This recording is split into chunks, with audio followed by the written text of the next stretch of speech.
Hello friends, Electronics here, and today we're gonna be playing Zagara the Brexis Holdout. And I don't think I have played her here, like, at all, ever. So, what I'm very interested right now is Medusa Blades. It's only 3 nearby targets. Like, imagine if it actually like hit everybody. Zagara would have been such a good pick for this map. But, oh well. So I think we're gonna go for the Volatile Acid build with like the Baneling Barrage. For our Baneling Barrage.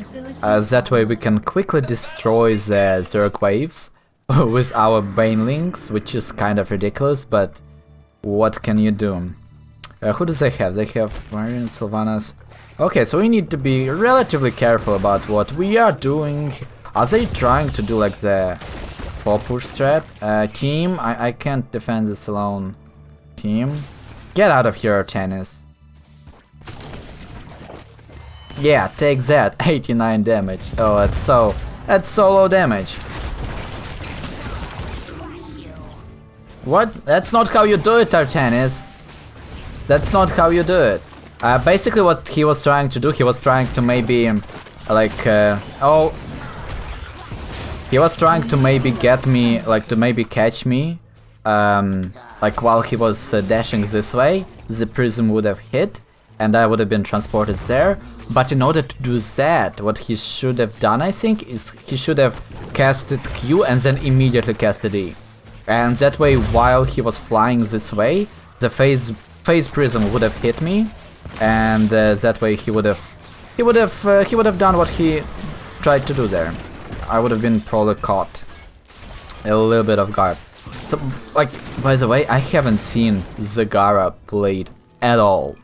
Like Zagara, Arches, Sonya, and I think Usur. Yeah, I haven't seen those heroes at all in Heroes of the Storm.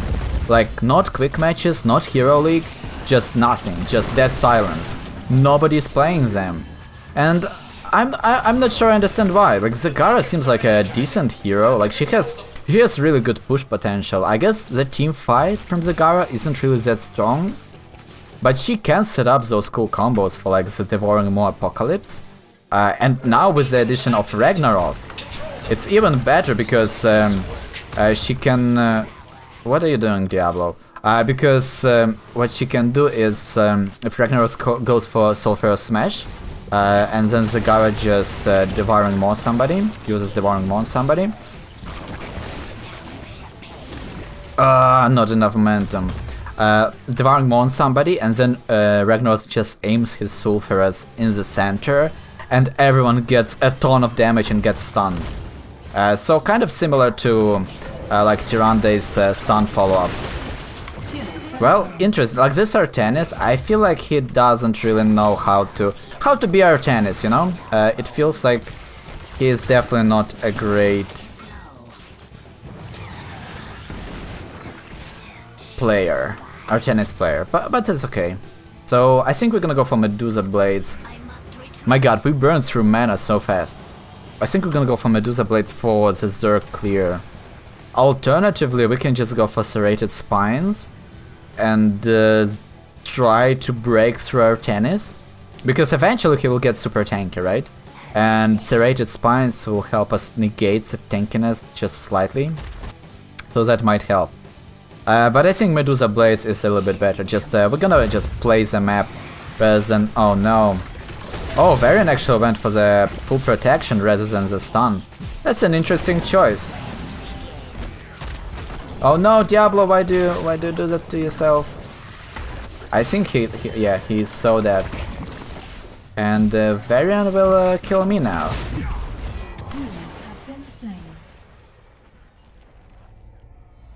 Well, that was sad. Diablo shouldn't have engaged that. Like, he should have went back. I would have also went back, and that would have been fine. But because Diablo committed, I felt like I need to make at least his death worth it and try to kill Artanis. And then Varian re-engaged, and everything just fell apart. But hopefully it's gonna be fine soon. So at level 7 we're probably gonna go for Baneling Massacre. And just extra push denial, you know? I am not even sure that focusing Artanis is the best choice here.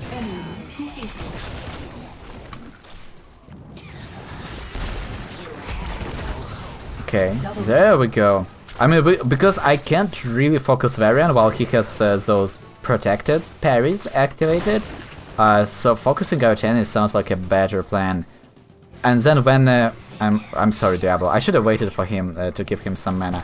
And then after Varian wastes or uses his parry, we should switch to him immediately. Because I don't think that focusing our tennis is such a great plan. Although it seems like after we pop his shield once, it seems like he can't really regain it. He can't really manage to regain it too fast. Okay, wow, that was actually a proper combo. Can I escape? I think he will just dash me. Oh my god, if he actually had his W, I would have been dead. Oh my god, also I wish that you still had the Chaos regen while on the creep there. Wouldn't that be great, huh? Oh my god, Archan is just... No, don't... Okay. I think that if... Oh yes, he missed it. He missed it. Gul'dan missed his Q, so I was able to actually kill him. Oh no, but the Zerg. We actually lost the Zerg trades. If Diablo actually didn't push our tennis there, we would have killed him with our auto attacks. And then Diablo could have re-engaged Zagara, not Zagara but Gul'dan immediately. So that could have been a better trade than the 2 for 2, right? I mean, Gul'dan would have died to the Hunter Killer, even if Ragnaros wouldn't have showed up, but still. Chromie probably shouldn't want to be standing there, because Zerg actually focuses heroes rather than structures, so usually, like for example, let's take a boss. A boss will follow, like will just try to push the lane as much as possible. It will clear the creep with his skills, and it will use his auto attacks only on structures, right? And completely ignore heroes, unless there are a lot of them and he can like do like an LE ability, stuff like that. But the Zerg actually focuses heroes, so if you are standing in a way of the Zerg wave and it doesn't have any structures in its immediate vicinity, it will prefer to attack heroes. So you should be careful about that. Oh my god, we are not really doing that well tanking this. I think I'm gonna go for more, yeah. I mean, it's just a better ultimate in general. Also, I really like Nidus, like the mobility it provides, the cooldown reduction it provides. It's really fun to play Zagara with the Nidus, because you can just cast so many spells as long as you have mana. And also Nidus provides the Hell's Fountain for you, like as long as you're inside the network, you heal and regen mana super fast. But I think Devouring Maw might help us out here quite a little bit more. Also, enemy Ragnaros went for the lava wave. I should be careful about that. The sound cue you should be worrying about when dealing with lava waves, by the way, is die insects. The moment you hear that, just immediately look on the map, see where the flame is coming from, and just try not to die to it, you know? Oh, he actually went... Okay, I didn't pay attention to that. He actually went for the vulnerability. Wait, which talent does he have at level 7? Oh, he actually didn't go for the extremely overpowered healing talent. That's nice. We can tap the fountain, yeah. Oh, I thought that I would have the vision on that. Like, we have so much creeps there, but apparently... Oh, I think Varian just cleared it. Well, what you don't know is that I'm Zagara and I can do that. No! He has allies! Allies! Who does that? Who does that? By the way, the way to follow up your Devouring Maw is just look at its animation. Basically, you will see it like pulsing. So it pulses 3 times, and then on the 4th pulse, it releases the hero. So, kind of the way you want to follow up your Devouring Maw is wait for the 3rd pulse, and immediately after it pulses, use your infested drop and just spam Banelings out. That way you will hit heroes immediately after Devouring Maw releases everybody in the center. And I think that's exactly how you want to be following up for the Maw, as Ragnaros, as Tyrande. That's kind of your go-to thing there. Let's try to kill her with Banelings. Oh my god, that was so beautiful. Beautiful job by Chromius there. Really helped us out quite a bit. Like that Baneling setup, oh my god, that did so much damage.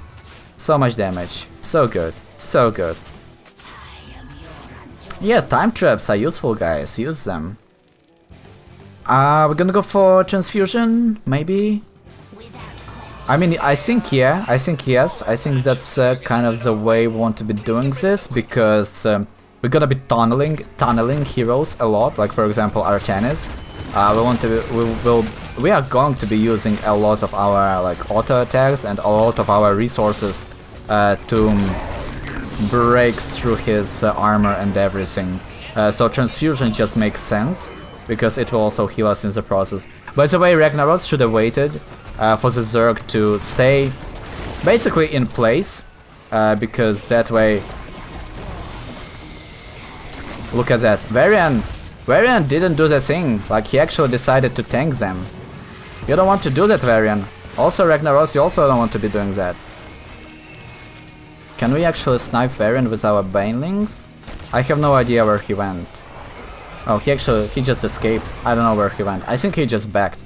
He just backed away, but as I was saying, the Zerg prefers to hit heroes, so if you run through the Zerg the way Varian did, you can just die. And as an aggressive team, like when you have your Zerg wave in front of you, like I was very aggressive. That's because I can kind of like survive through that, because the enemy heroes will either chase me to their death or they will disengage. So I will have, or they will try to disengage the way Varian did. So that way I have a little bit of momentum to try and escape. I'm gonna try to save you, Chromie. I don't promise anything, but I'm gonna do my best. Okay, I mean, we kind of saved Chromie. I'm not sure that that's entirely... Oh.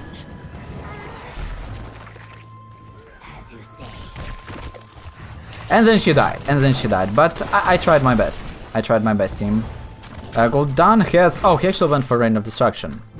Interesting. Oh, if only I had my Maw! I don't have Maw! Damn it, I could have denied that whole thing for him. That actually was very, very smart, because he offered the momentum for Ragnaros, for Sylvanas to engage and push. Because I just can't stand there. Like, if I would have tried to maybe kill Gul'dan, what would have really happened is Sylvanas would have disabled the fort. I'm sorry, Sylvanas would have disabled the fort, as she did, and then Ragnaros would have just killed me and just dived me and killed me. So yeah, very well played by Gul'dan. Like that's kind of the way to use, like that's one of the better ways to use Reign of Destruction, not as necessarily a damaging ability, but as a zoning tool, as an extremely potent zoning tool. Oh my god, that's just not enough damage, not enough damage at all. I don't want to deal with that. I don't want to deal with Ragnaros. No! Fair! Where did you come from? I haven't seen him at all. What are you doing, Chromie? Run this way! Run to your base!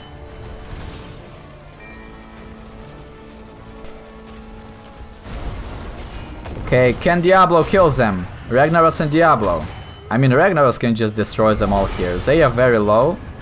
If he just commits to this, he can easily kill both of them.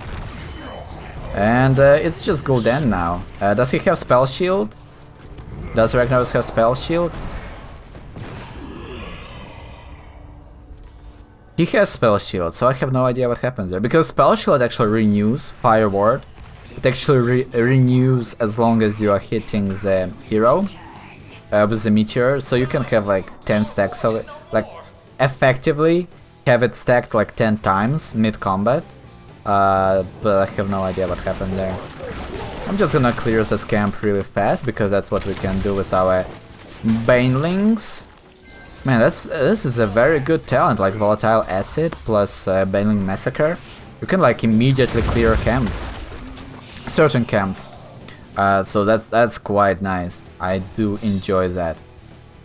It's funny because like Gul'dan and like their team basically won that beacon contest process, and they lost them. Like Gul'dan didn't commit.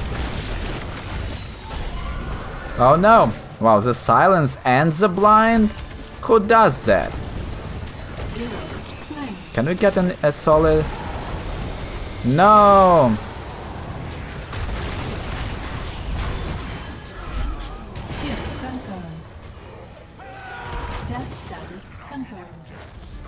Okay, but...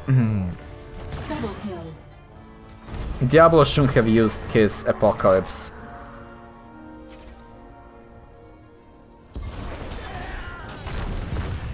Oh my god, hit him! Starter step! Okay.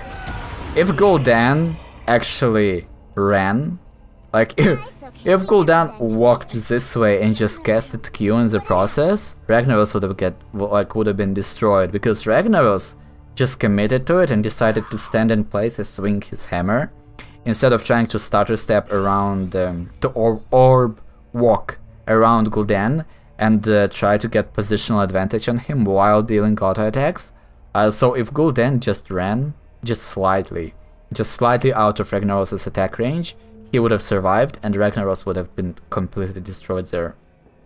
But they both just standing there attacking each other, like fully committed to it, so...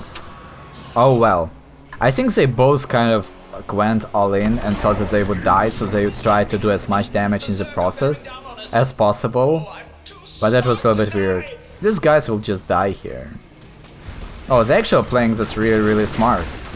They aren't just like fully committing to that. Oh yeah, by fire be purged. Diablo, I think Diablo just denied a bunch of damage though. Chromie, don't do that! People, like it seems like people don't understand that the Zerg actually focuses heroes. Oh my god!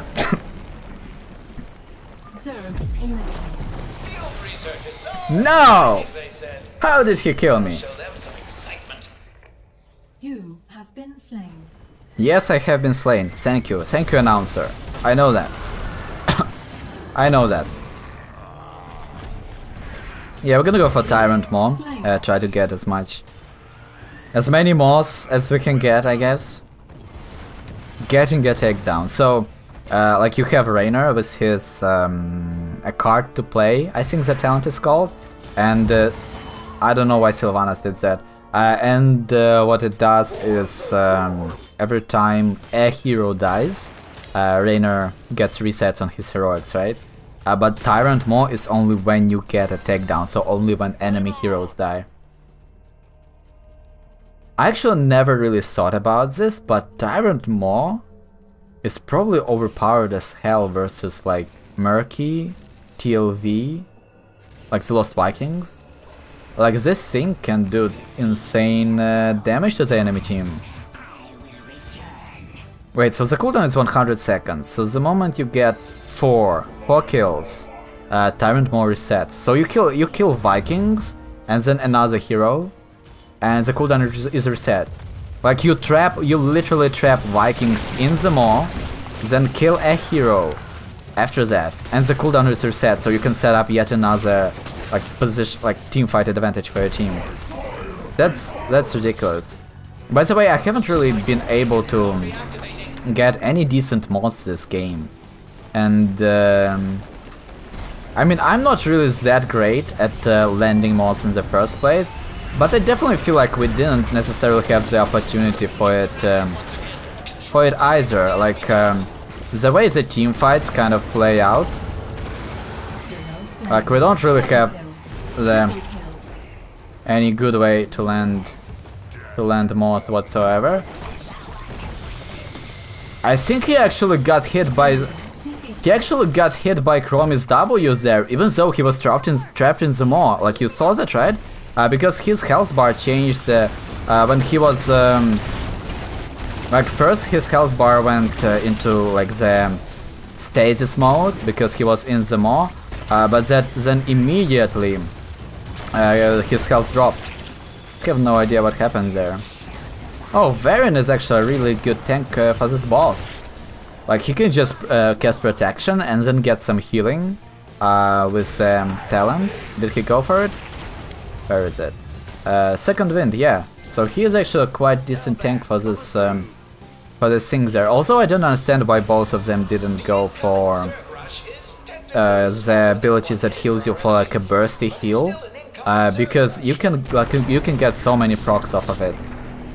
Because it's not only like it says that it's only like when minions die. It's not like when anything dies, you get like 15-second reset on it.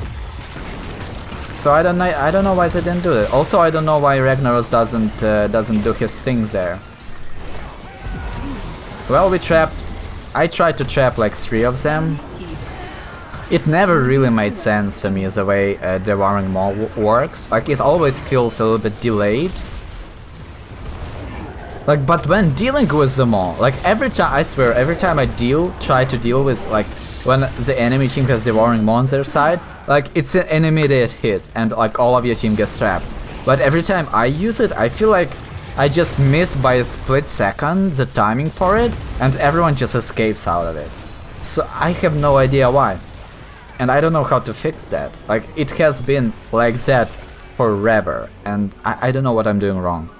But in my defense, I will say that we never, like, both teams played very chaotically, so it was never really like a coordinated effort to do anything. It's just people going random places from random angles, so it's very hard to predict where you want to be landing the Maw. That said, in the end, when Varian engaged me, instead of casting Maw, instead of trying to trap Ragnaros into the Maw, I should have casted the Maw like immediately in front of me. That way, when Varian would have jumped onto me, he would have been immediately trapped inside it. Like, immediately, because Varian doesn't go like unstoppable, or even, okay, I'm sorry about that, I completely forgot that Devouring Maw actually ignores unstoppable. So even if Varian went unstoppable, you can still trap him. So like the same goes for Butcher, the same goes for Diablo with the Lightning Breath. Or Butcher like charging you, right? The way you time it is by the time, like, the way you time your Maw versus Butcher is you just put it under yourself when the impact hits from Butcher. And he will probably not even get the stun off of you, on you, because he would be immediately trapped. And then Diablo, he casts Lightning Breath, you just pop Maw and you completely negate his heroic. So that's very, like, that's a very interesting interaction, by the way, from Zagara and Diablo. Like, they enhance each other, because Diablo can follow up with Apocalypse for the Maw. And then at the same time Zagara counters Diablo if Diablo goes for Lightning Breath. That's a very interesting interaction. But, I mean, we did something that game, like that wasn't really the best game of Zagara. But I think that's gonna be it. So if you enjoyed the video, consider subscribing. As always, thank you so much for watching, and see you next time.